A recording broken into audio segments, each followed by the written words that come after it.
can you survive Nacht Der Untoten? Probably not. But today we're going to be looking at every single zombies map and see if we can survive it. Now, we're not going to be including remasters like the BO1 Nacht Der Untoten example and the BO3 one. We'll only be counting the originals, like in this gameplay by relaxing end. Now, first, let's see what we have to deal with. Now, Nacht Der Untoten is a small map, ranging of about only one Nacht Der Untoten wide, or in the smallest zombies map ever, which is only one block, about over 150. No, more than 400. Like, let's just say that. And the only way you're going to probably survive is if you get the flamethrower and get the ray gun.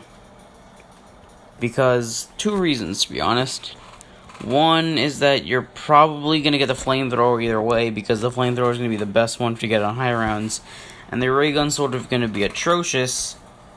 But even though the next thing I'm going to be talking about is what do you have at your disposal, I'm going to start breaking it down in much more detail. So if you kind of worry why I say this, then don't worry, because everything else is in detail when I get to the other things. But other than that Nacht Der Untoten only has about 3 or 2 doors, and Nacht Der Untoten in general is going to be a hard map no matter what, because it is bare bones. I mean, BO3 is sort of easy, like, not gonna lie. Every BO3 person knows that BO3 Nacht is arguably the easiest, but let's get into this thing. Now, the first thing we'll be talking about is what's going to be at your disposal and everything else, so let's get to this.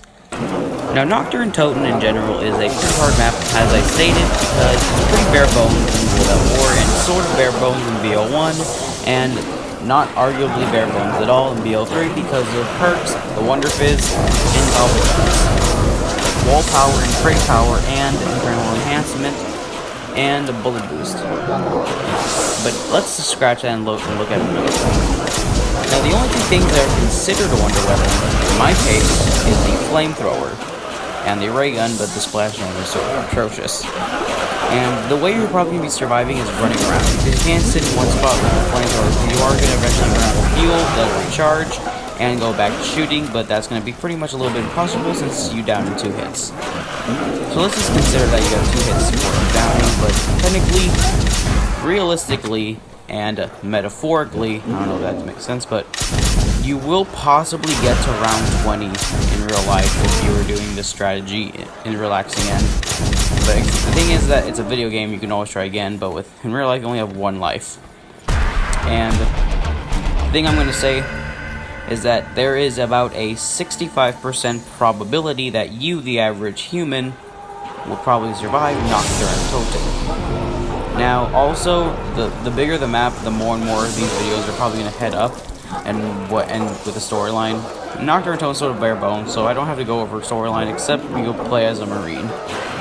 And they sort of return in Nacht Der Untoten BO3. Monty talks about them. And the minimal amount of Easter eggs